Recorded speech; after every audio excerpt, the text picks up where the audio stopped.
We feel lonely, we want companionship, we want a family, we want someone to build a life with. But then we look at our bank account, we look at our rent, we look at our responsibilities, and we ask ourselves, is this really the right time? Can I afford this? What if I fail? What if I can't provide the life they deserve? And so the decision gets postponed, not forever, just until things become stable. Except stability never seems to arrive. So people keep waiting for the right moment, and sometimes that moment never comes.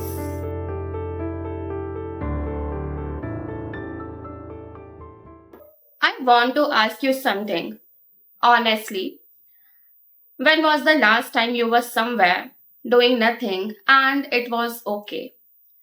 Not scrolling through Instagram, not planning your next trip to heal burnout, not running through your to do list in your head, not thinking about work or the office, not thinking about the future, just sitting, existing, being a person in a room. You can't remember, can you? Neither can I. And honestly, that keeps me up until 2 a.m. sometimes because this isn't really about relaxation. This isn't about burnout either. This isn't about work life balance. And it's definitely not one of those problems productivity YouTube self love video can solve with a better morning routine or a new habit tracker. I think it's something deeper than that. I think something in the way we have learned to live is broken. Because somewhere along the way, we became people who struggle to exist unless we are producing something. We struggle to sit still. We struggle to do nothing. We struggle to be simply be us. It's like every moment has to justify itself. Every hour has to be useful. Every action has to move us forward. Forward in our careers, forward financially, forward socially, forward somehow. And if we are not moving forward, we feel guilty. Almost as if we are doing something wrong with our lives. And when we really think about this, we realize, isn't this a strange way to live? Because when did being alive stop being enough? When did simply existing become something we had to earn? When did our worth become so tied to our productivity that doing nothing for an afternoon feels like a moral failure? Nobody really talks about this. Nobody pulls us aside and says, hey, you have been running for years. Do you even remember why you started? Do you actually want the life you are chasing, or are you chasing it because you have been told that's what a successful life is supposed to look like? Are you building a life, or are you just surviving inside one? Nobody asks us those questions. At least nobody ever asked me. And maybe that's why a few nights ago I found myself sitting alone on my terrace at 2 a.m. staring into the darkness and thinking about all of this. Because the question wouldn't leave me alone, and that's what I want to talk about today. There is a feeling I think a lot of us carry around. It's not exactly sadness, it's not exactly depression either. It's more subtle than that. It's more like flatness, a kind of hollowness, a feeling that something is missing even when everything seems fine. We wake up, we have everything we are supposed to have, a job, a phone, a place to live, some money in the bank. We are not starving. We are not in immediate danger. Objectively, life looks okay. And yet, there is this question that shows up at 2 a.m. or during a commute home from work. or right after a weekend reset party and everyone leaves after having some fun, and you question, is this it? Is this what I worked so hard for? Is this what being alive is supposed to feel like? And then we push the question away by saying, maybe I'm just overthinking. This is what I worked on hard for. Because what kind of ungrateful person thinks like that? Right? We have food, we have decent clothes, we have Wi Fi. Other people have it much harder than we do. So we try to distract ourselves. We scroll, we plan a trip, we buy something new, we set a new goal. We convince ourselves that the feeling will disappear once we achieve the next thing. And for a little while, it works. The flatness lifts. Life feels exciting again. But then it comes back. And this time it's a little heavier than before. And the older I get, the more I think this keeps happening because we are trying to solve a deeper problem with temporary distractions. We are treating a hunger for meaning as if it's a hunger for achievement. We are treating loneliness as if it's a productivity problem. We are treating exhaustion as if it's a time management problem. And maybe that's why nothing seems to fix it for very long. Because I genuinely don't think this is an individual failure. I don't think millions of people across different countries, cultures, and backgrounds all woke up one day and developed the same exact emptiness by accident. I think something larger is happening to us. I think many of the systems we have built to organize modern life are incredibly good at creating productive human beings, but not always very good at creating fulfilled ones. And that's the uncomfortable conversation I want to have today. Because the more I look around, the more I feel that this emptiness isn't a bug, it's a consequence of the way we have chosen to build the modern world.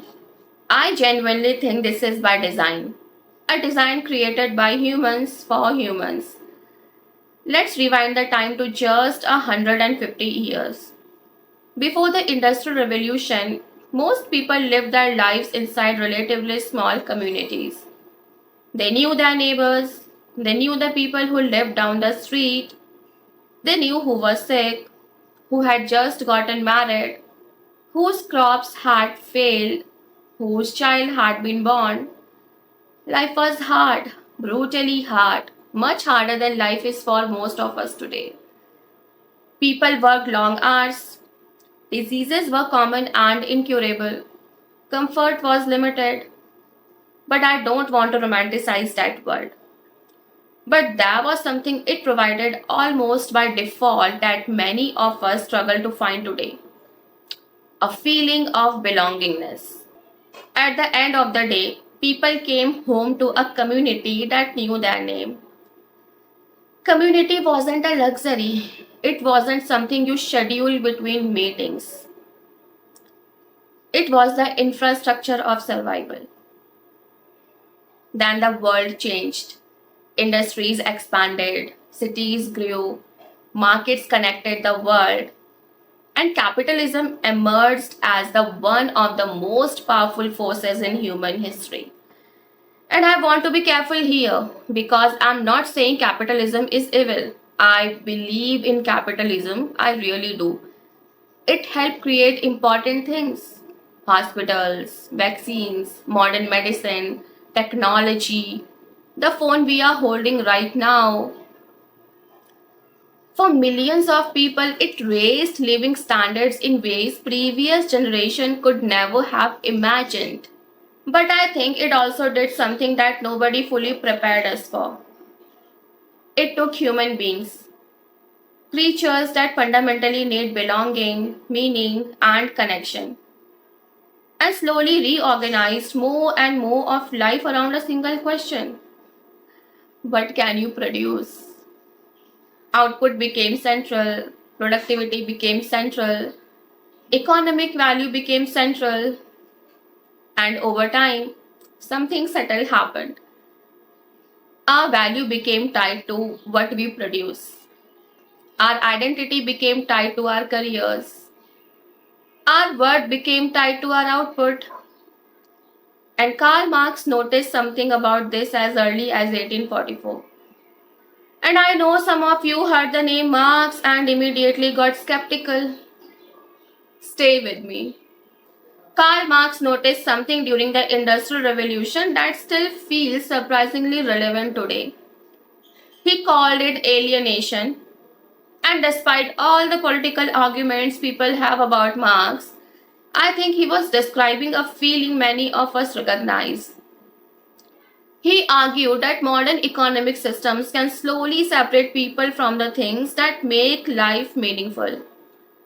We become disconnected from what we create because most of us don't own the things we spend our lives building. We become disconnected from the work itself because work often becomes something we endure rather than something we believe in. We become disconnected from other people because competition starts replacing community.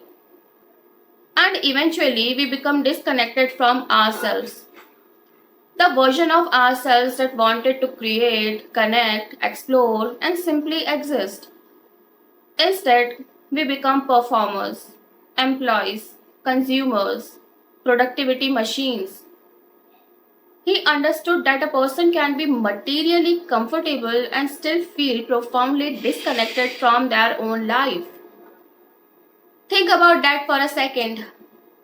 How many people spend most of their waking lives doing work they feel no connection to?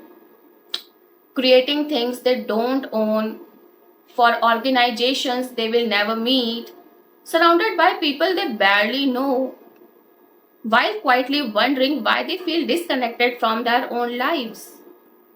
Mark saw that tension long before smartphones, social media, or corporate offices existed. And sometimes I think we have taken that idea even further. Because today we don't just work like resources. We often think of ourselves as resources, human resources. The department is literally named after us. And the strange thing is that most of us don't even question it anymore. Yes, I'm a human resource. We accepted it, we internalized it. We learned to see ourselves the way economic institutions want us to see. We are something to be managed, measured, optimized. And this is where it becomes personal because these changes don't just affect work, they affect relationships too. Families, communities, the way we live. Let me say the thing nobody really says out loud. Our parents are lonely, not necessarily sad, lonely, structurally lonely. The kind of loneliness that isn't caused by one bad day, the kind that is built into the way modern life is organized. They raised us, they sacrificed for us, they gave us opportunities they never had. And perhaps the greatest gift they gave us was ambition. They told us, study hard, get a good job, build a life, and we listened. We did exactly what they asked us to do. And now many of us live hundreds or thousands of kilometers away. And now in the evenings, our parents sit alone in the same house where we grew up. A house once filled with noise, now filled mostly with memories. And sometimes our mother still cooks for one extra person as if one more person might walk through the door. Not because she expects us to, but because habits built from love take a long time to disappear. And she doesn't complain because she knows we are busy. She knows we are working. She knows we are trying to build something. The loneliness that our parents experience is usually invisible. It looks like parents who don't sleep well, Parents who call us, but we say, Mom, I'm busy right now. I will call you later. But then she says, No, it's nothing. I was just checking on you. Parents who get sick and don't tell us immediately because they don't want to worry us. Parents who slowly learn not to ask when you are coming home because they already know the answer. And we feel this. Most of us do. We carry that quiet guilt, the kind that appears when weeks become months, and suddenly we realize we haven't had a real conversation with them for a long time. But what do we do? The big cities don't give us our time back. The commute doesn't pause for family. The rent doesn't pause for family. The performance review doesn't know it's your mother's birthday. The promotion doesn't care that your father misses you. And that's why I don't think this is simply an individual failure. Because millions of people are experiencing versions of the same thing.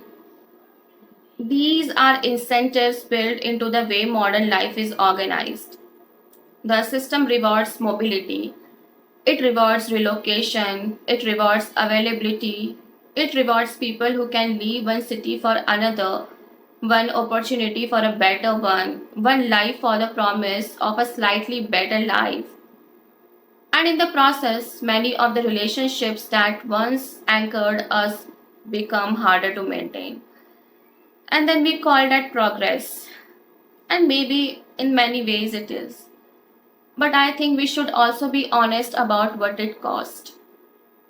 Because every system creates winners, but every system creates trade offs too. And one of the trade offs of modern life may be that we have become more connected to the world than ever before, while becoming increasingly disconnected from the people sitting closest to us. Here is one of the strangest things about modern city life. We can be surrounded by a million people and be the loneliest we have ever been in our lives. Human beings evolved in tribes, small groups, communities where everybody knew everybody. And somehow we have built cities with millions of people in them, yet many of us feel more isolated than ever. In my city, and I'd bet in yours too, people live in the same apartment building for years and still don't know each other's names. Don't know what the other do. Don't know if the other person is okay. We build these enormous dense concrete towers and then fill them with strangers. And that's not entirely anybody's fault. Modern cities are designed for efficiency, not intimacy. People come and go, jobs changes, rent changes, entire friend groups move away every few years. The city is always moving, and because it's always moving, it's difficult to stay connected for long. And somewhere along the way, we lost many of the spaces where community used to happen naturally. Every architecture of community got removed. The shared courtyards, the evening walks, the streets where children played together, the neighborhood nooker where people sat for chai and talked about absolutely nothing important. Conversations that didn't have a purpose. Conversations that weren't networking. Conversations that simply reminded people they belonged somewhere. A lot of that has been replaced. Replaced with 10-minute delivery apps, co working spaces, OTTs, and if we are lonely, there is probably an app for that too. Japan, one of the most economically advanced countries on earth, had to appoint a minister of social isolation and loneliness in 2021 because people were dying alone in their apartments and sometimes nobody discovered it for days. Loneliness became such a significant issue that it required government intervention. In South Korea, young people have a term for themselves, the Sampo generation. It means the generation that gave up. They have given up on dating, marriage, children, and home ownership, not because they don't want these things, because the economic pressure has made all of it feel genuinely impossible. This is what a fully optimized economy looks like, gleaming on the outside but hollow at the core. People are delaying marriage. Everyone knows this. Everyone has a take on it. Millennials are selfish. Gen Z doesn't believe in commitment. People are too picky now. But I want to offer a different explanation based on my own observation. In the most aggressively capitalist countries, the US, South Korea, Japan, and in our own urban India, the average age of marriage has been climbing steadily for decades. And here's why I think that is. When your survival depends entirely on yourself alone, when you are one medical bill away from financial collapse, when your job security is a quarterly review, when the cost of a home in your city is something you genuinely cannot imagine affording, when every major decision carries financial consequences, love starts to feel like a liability. Partnership starts to feel like a risk. A child starts to feel like an expense you cannot begin to calculate. So people wait and wait and wait. And I think many of us know exactly what that feels like. We feel lonely, we want companionship, we want a family, we want someone to build a life with. But then we look at our bank account, we look at our rent, we look at our responsibilities, and we ask ourselves, is this really the right time? Can I afford this? What if I fail? What if I can't provide the life they deserve? And so the decision gets postponed. Not forever, just until things become stable. Except stability never seems to arrive. So people keep waiting for the right moment, and sometimes that moment never comes. Eric Fromm, a philosopher and psychoanalyst, wrote something in 1976 that reads like it was written last week. He argued that modern society had gradually shifted from a culture of being to a culture of having. We shift away from an authentic existence toward one dominated by endless consumption, materialism, and the drive to possess. We don't ask, who am I anymore? We increasingly ask, what do I have? What do I own? What do I earn? What have I achieved? What is my title? What is my status?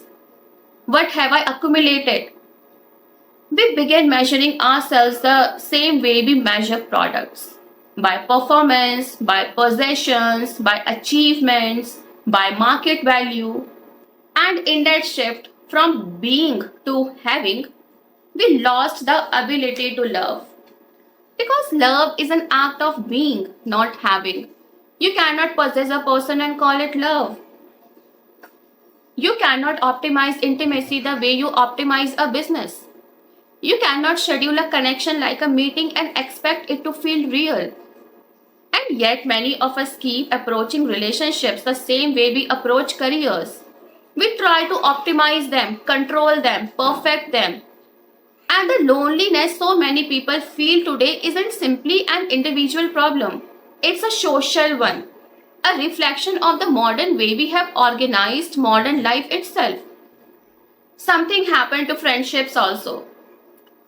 I don't know exactly when, but at some point the people in our lives started feeling more like competitors than companions. Because in a capitalist framework, everyone we know is also a data point. They are ahead of us or behind us. They got the promotion we wanted. They bought a place before we did. Someone got married before we did. They seem to have it figured out when we are still in the middle of figuring it out. And even when we don't want to think this way, and genuinely we don't, the structure of modern life makes comparison almost impossible to avoid. We are constantly being shown where we stand, what everyone else earns, what everyone else owns, but where everyone else travels, who everyone else is dating, how everyone else's life seems to be progressing. Social media made it worse. Social media made it worse through comparison. Real friendships needs time, useless and productive time. The kind where we sit with someone and nothing happens. No plans, no goals, no networking, nothing to show for it at the end. Just being with another person. And capitalism is genuinely allergic to that kind of time. Every hour should produce something. Every moment should generate value. Every interaction should produce an outcome. Every moment has an opportunity cost. Even rest has been repackaged. It is called recovery now. It is a performance strategy, as if relaxation itself needs to justify itself through future productivity. So friendships thin out, not because people stopped caring, but because real friendship requires resources that many people no longer have. But because modern life, the commutes, the long hours, the exhaustion, the moving to different cities for different jobs, has slowly ground down the time and energy that real friendships actually needs. We have many contacts now, a network of people from different places. But underneath all of that, we are starving for someone who actually knows us. Our body knows something our mind refuses to accept. It knows we are running on empty. The insomnia, the back pain at 25 has no medical explanation. The anxiety that shows up every Sunday evening before the week begins. The inability to be fully present anywhere because some part of our brain is always somewhere else. On a deadline, a worry, a plan that isn't finished yet. These are not personal weaknesses. These are the physical symptoms of a life lived in permanent low grade emergency mode. And the numbers back this up. Right now, more than half of the global workforce reports experiencing burnout. 43% to 67% of the global workforce experiences symptoms of burnout. For many people, it's becoming the norm, and 81% of those people, 81% say financial stress is a direct contributor to it. The World Health Organization estimates that depression and anxiety cost the global economy $1 trillion each year and 12 billion working days every year. Read that again.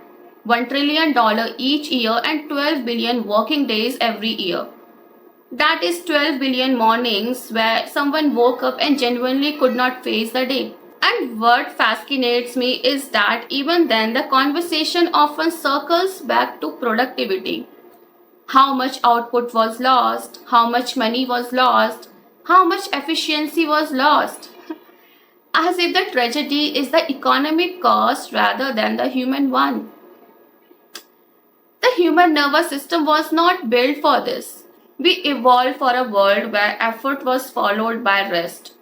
Work, then rest, crisis, then calm, sprint, then stillness. But modern capitalism has no rest phase. It is a permanent state of emergency. There is always another email, another deadline, another target, another bill. Always one more thing before we can finally relax. And the cruelest part, when we finally do rest, when we actually sit down with nothing to do, we feel guilty. We are always thinking about completing a task because the system has trained us to believe that stillness equals laziness. And laziness in this world is a moral failure. We are not allowed to simply exist. We were never taught the right to merely exist.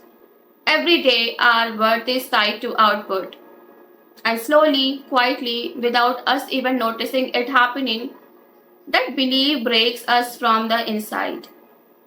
I have to talk about this because people are dying.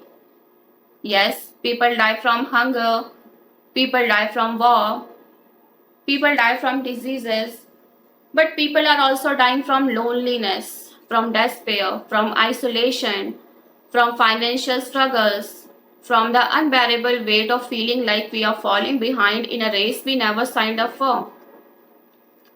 Over 700k people die by suicide every year worldwide. Every year. The world sees this number as stats, but that is 700k people who reached the end of their rope and found nobody on the other end. And here's the part nobody talks about loudly enough. Men are dying at a rate more than double the rate for women. Yes, more than double. Men make up half the population but nearly 80% of all suicides. And I think I know part of why. Because the system sells men one story and one story only. Be strong, provide, produce, don't ask for help, don't show weakness, don't fall behind.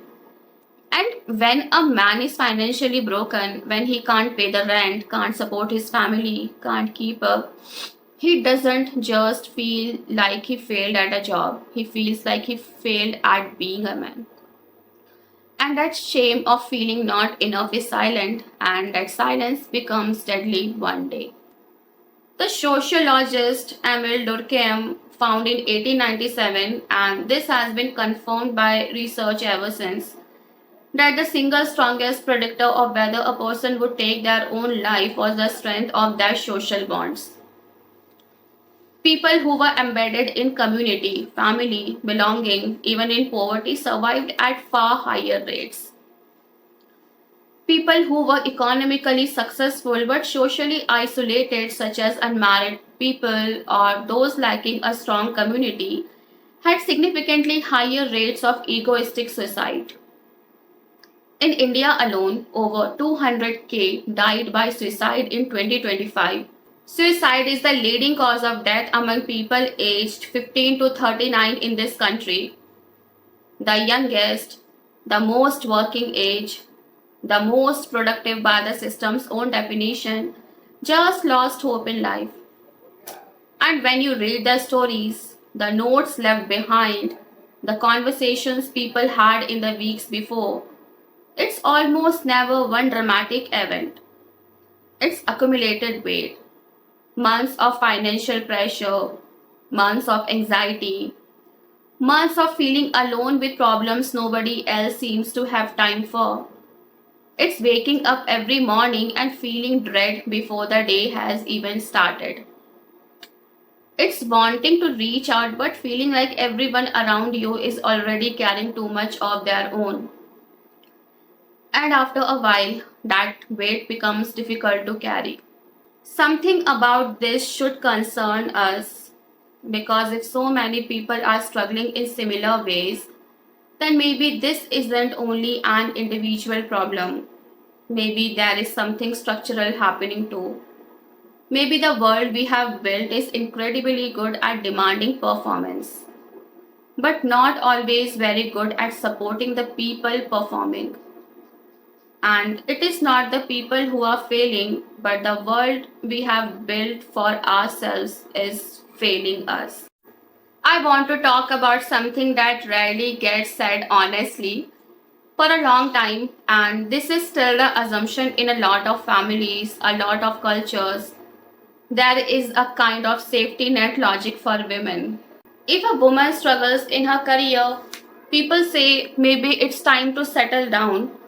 Maybe focus on marriage, focus on family. And for some women, that is genuinely the life they want. And there is absolutely nothing wrong with that path.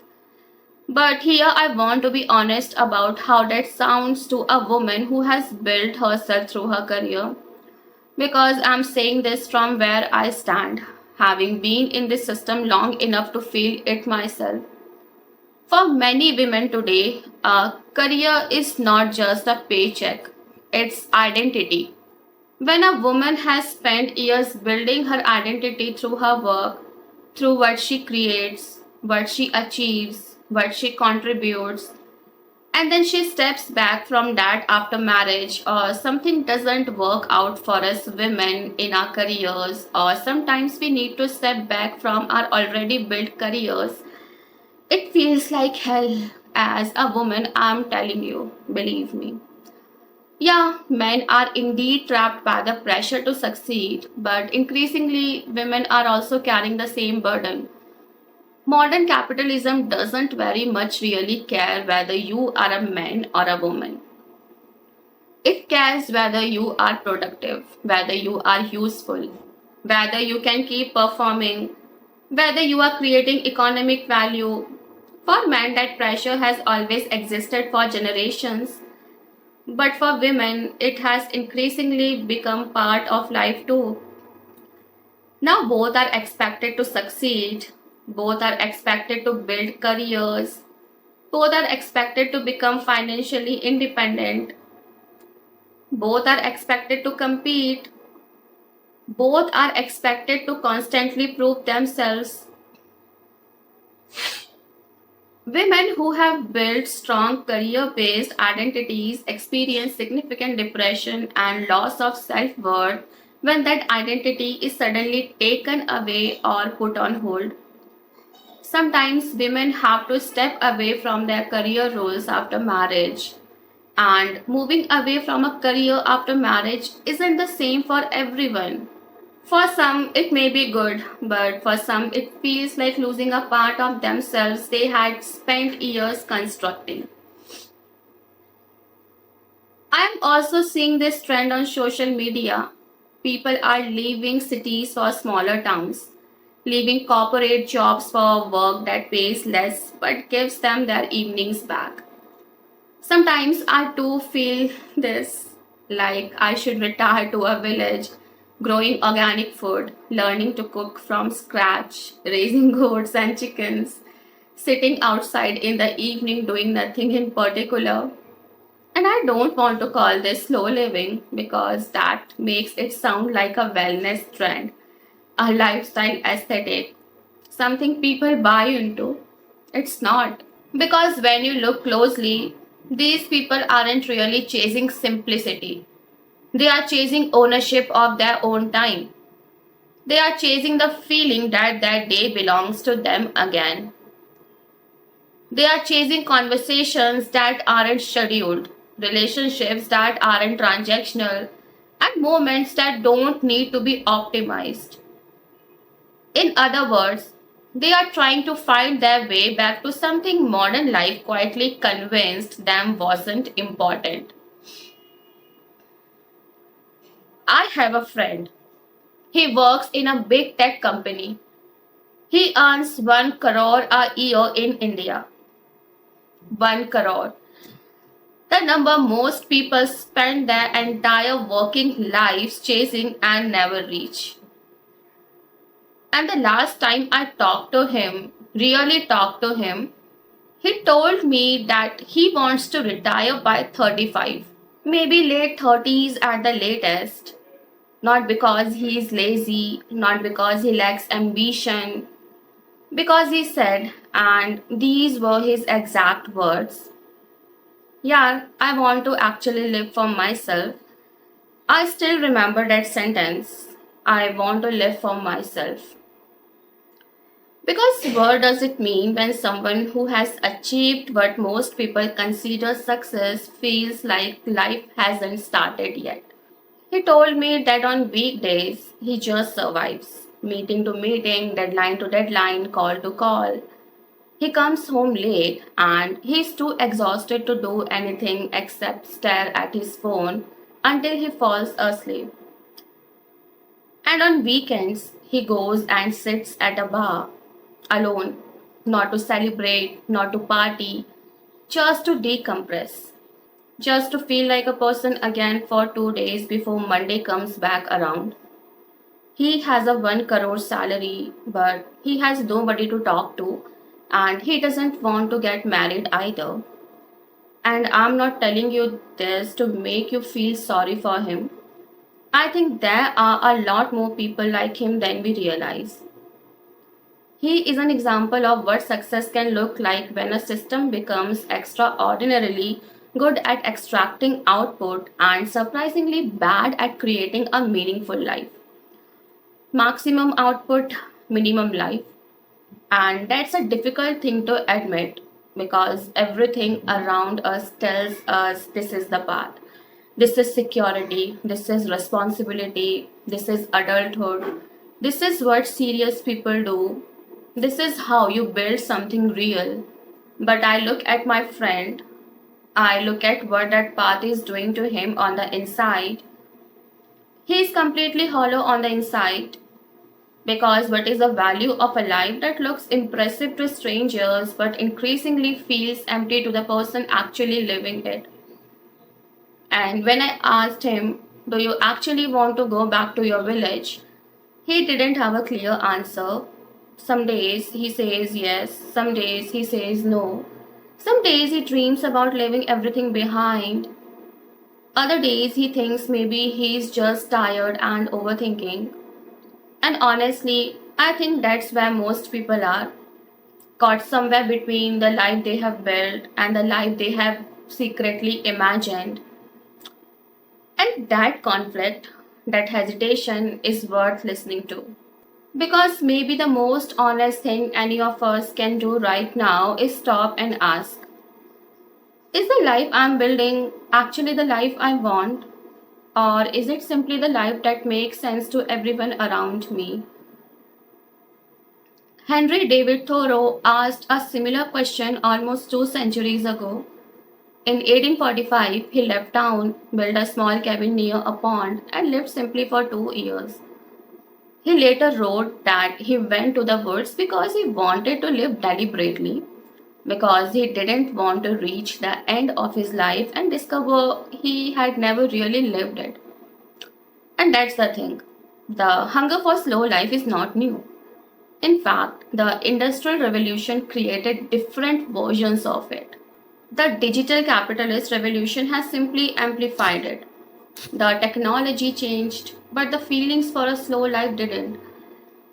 But here's the hard truth, and Thoreau himself eventually came to terms with this. You cannot fully opt out of this system. This system reaches everywhere. The cabin costs money, the land must be bought, food costs money. Even the simple life isn't free. Simplicity too requires a foundation. My friend understands this too. He is not quitting tomorrow. He simply can't walk away. He's not selling everything and disappearing into the mountains. None of us can.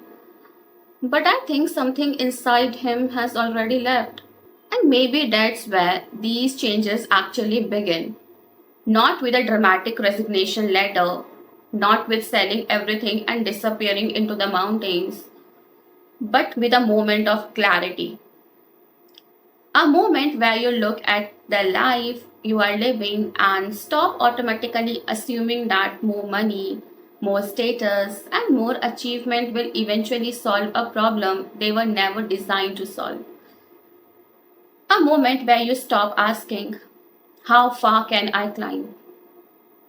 And start asking, what am I climbing toward? Because those are two very different questions. So, what do you do with all of this? I'm not going to give you 5 steps. That would be obscene given everything we just talked about. And most importantly, I'm not some philosopher, psychologist, or some life guru who has figured life out. Damn it, I'm still trying to understand it too. I'm trying to make sense of the same questions that we discussed. But what I can do is tell you what some of the people who spend their lives thinking about these questions had to say. Not as advice, but more as directions to look into. Mark said, understand that your emptiness is structural, not personal. The hollowness you feel is not a flaw in you, it is a wound the system gave you. The first step is refusing to blame yourself for it. Fromm said, practice being instead of having. Do things with no product at the end. Talk to someone with no agenda. Be somewhere fully, not for a photo, not to remember it later, not to improve yourself, just because you are alive and this moment is real. Durkheim said, rebuild the bonds deliberately. Choose a community and invest in it. Not networking, actual belonging. Try to know your neighbors if you can. Call your parents not because you have a news to report, but because you want to hear their voice. Sit in comfortable silence. That counts too. Because human beings survive difficult times far better when they don't have to survive them alone. Henry David Thoreau had his own answer. Simplify. Not by abandoning society and moving into the wilderness tomorrow, but in small and ordinary ways. Ask yourself regularly, what do I genuinely need? And what have I simply been taught to want? Because those are not always the same thing. And sometimes the distance between them is exactly the size of our anxiety. Marcus Aurelius approached the problem differently. He understood that much of life is outside our control. The economy, politics, markets, other people's opinions, the expectations society places on us. But he believed something still remains ours: our attention, our values, our character, the things we choose to care about, the things we refuse to let define us. His reminder was simple: don't let the noise of the world decide your worth. Because the world changes its standard every 5 minutes. None of these is a solution. The system doesn't get fixed because a few individuals choose to slow down. The economy doesn't suddenly become human because one day we started reading philosophy. The pressures we have talked about today won't disappear overnight, but maybe the above ideas offer something else: a way of not being consumed completely, a way of protecting the parts of ourselves that still wants connection, meaning, friendship, stillness. The part that still wants to remain human, even inside a world that often rewards us most when we forget that we are. I started this with a question.